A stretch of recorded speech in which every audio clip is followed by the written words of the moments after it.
Attention used to be invisible. It was simply there. You woke up. You looked around. You focused on what was in front of you. There was space between moments. Silence wasn't rare. It was normal. But something changed. Not suddenly, not dramatically, gradually, quietly, until distraction stopped feeling like an interruption and started feeling like the default.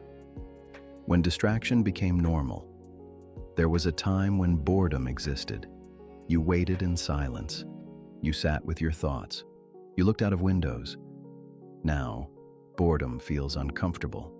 A phone appears almost automatically. A scroll, a tap, a notification. Micro-interruptions fill the gaps, and the gaps are disappearing. Attention no longer rests. It jumps from screen to screen, from thought to thought, from task to task. And because this shift was gradual, most people don't remember what sustained focus felt like. The environment changed first. Humans did not suddenly lose discipline. The environment changed. Every device is designed to capture attention. Every platform competes for seconds, red badges, buzzing vibrations, infinite feeds, not because they hate you, but because attention is valuable. In a world where information is endless, what matters most is what gets noticed. And what gets noticed is what survives. So everything is optimized for interruption. The cost of constant input. The human brain evolved in a slow world. Signals were rare. Movement meant something. Noise meant danger. Today, signals are everywhere. Every message feels urgent. Every update feels important. The nervous system does not know the difference. It responds anyway. Small bursts of stimulation. Tiny dopamine rewards. Again, and again, and again. Until the brain starts expecting them. Silence becomes unfamiliar. Stillness feels empty. Why focus feels harder than ever? People often blame themselves. I just can't concentrate anymore. But focus is not just willpower. It is a condition. And conditions have changed. Deep focus requires uninterrupted time, mental space, absence of novelty.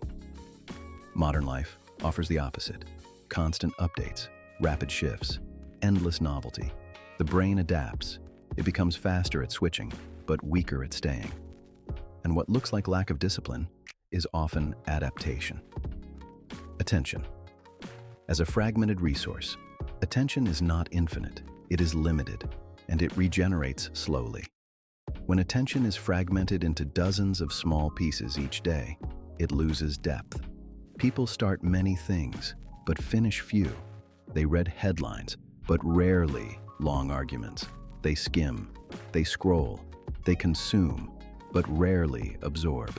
The world becomes surface level, not because depth disappeared, but because sustained attention did. The disappearance of stillness. Stillness used to happen naturally, waiting in line, sitting in a room, walking somewhere alone. Now, those moments are filled. Scrolling replaces staring, content replaces thought, and the mind rarely processes experience fully. Without stillness, there's no integration. Without integration, there is no clarity. Attention becomes reactive, not intentional. When everything competes for your mind, every platform wants the same thing. Not your money, not even your loyalty, your time. Because time equals attention, and attention equals influence. Every scroll trains the brain. Every notification rewires expectation. Every short clip teaches the mind to prefer speed over depth. Slow thinking becomes harder. Long conversations feel demanding. Books feel heavy. Not because they changed, but because attention did. The invisible shift. The most dangerous changes are not dramatic. They are subtle. You don't notice your focus shrinking. You just feel slightly more restless, slightly more impatient, slightly more distracted, until one day, Silence feels uncomfortable. And doing one thing at a time feels inefficient. Attention becomes scattered. And scattered attention changes how you experience life. Why this matters more than we think. Attention is not just about productivity. It is about perception. What you pay attention to shapes your reality. If your attention is fragmented, your experience of life becomes fragmented. Moments blur. Conversations feel shallow. Time feels faster. Not because life sped up, but because it was not fully noticed. Where this leads. The modern world did not steal attention violently. It redesigned the environment around it, and humans adapted. Now, the question is not, why can't I focus? The deeper question is, what happens when an entire generation lives inside distraction? That is where the story continues. Attention is not just a personal struggle. It is an economic resource. In fact, it may be the most valuable resource of the modern world. Because in a world of abundance, information is infinite. Content is infinite. Options are infinite. What is scarce is attention. And wherever something becomes scarce, it becomes valuable. When attention became currency, there was a time when companies sold products. Now many companies sell attention, not directly, but indirectly. You are not the customer. You are the inventory. Platforms compete not for your subscription, but for your seconds. The longer you stay, the more valuable you become. Because attention can be converted into influence, into data, into money. And so systems are built to keep you there. The design of capture. This is not accidental. Apps are not neutral tools. They are designed environments. Infinite scrolling removes stopping points. Autoplay removes decision-making. Notifications create urgency. Algorithms personalize stimulation. Every feature has one purpose: reduce friction, increase engagement. Not because someone wants to harm you, but because engagement is measurable. And measurable things are optimized. Why it feels impossible to look away if distraction were boring. It would not work, but it is not boring. It is engineered novelty. Each scroll offers something new, a surprise, a shock, a laugh, a reaction. The brain releases small rewards, tiny dopamine signals, and over time, the brain learns. Scrolling equals stimulation. Silence equals nothing. So when you try to stop, it feels like deprivation, not because you lack discipline, but because your nervous system adapted. The fragmentation of thought. Deep thinking requires continuity. An idea must sit long enough to unfold. But when attention is constantly interrupted, thought becomes shallow. People read less deeply. Conversations become shorter. Complex arguments feel tiring, not because intelligence declined, but because sustained focus weakened. The brain becomes excellent at switching, but worse at staying. And staying is where depth lives. Distraction as a default state. Distraction no longer requires effort. It is the path of least resistance. If a task becomes slightly uncomfortable, there is an escape. If boredom appears, there is relief. If uncertainty arises, there is distraction. The mind becomes trained to avoid friction, but friction is necessary for growth. Without friction, attention becomes passive, reactive, easily pulled. The economy of interruption. Notifications are not random. They are strategically timed. Small interruptions that feel urgent, a red badge, a vibration, a sound. Each one says, "Look here." And even if you resist, a small part of your mind shifts because humans evolved to respond to signals. We are wired for alertness. The system uses that wiring, not maliciously, but efficiently. When time becomes data, every second of attention leaves a trace. What you pause on, what you like, what you skip. Your attention patterns become data, and that data shapes what you see next. The more distracted you are, the more personalized the distraction becomes, until the feed feels tailored, predictable, comfortable, and leaving it feels harder because it feels familiar. Why this is hard to escape. The attention economy is powerful because it feels optional. No one forces you to scroll, no one forces you to watch.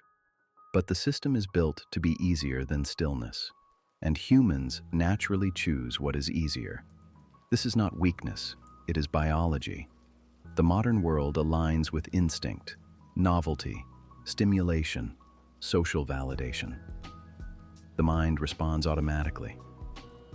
What this does to life. When attention is constantly divided, life becomes surface level.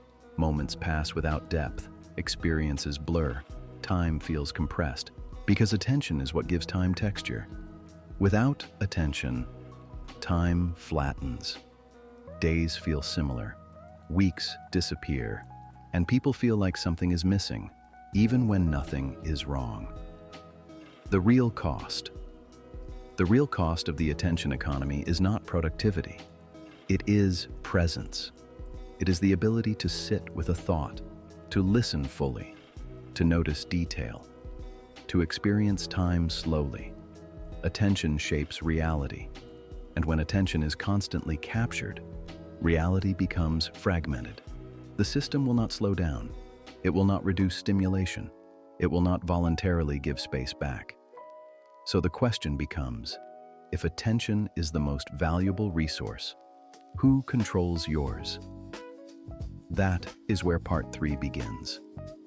If attention is the most valuable resource of the modern world, then reclaiming it is not a productivity hack. It is a life decision. The exit is not dramatic. It does not require deleting everything. It does not require moving to a forest.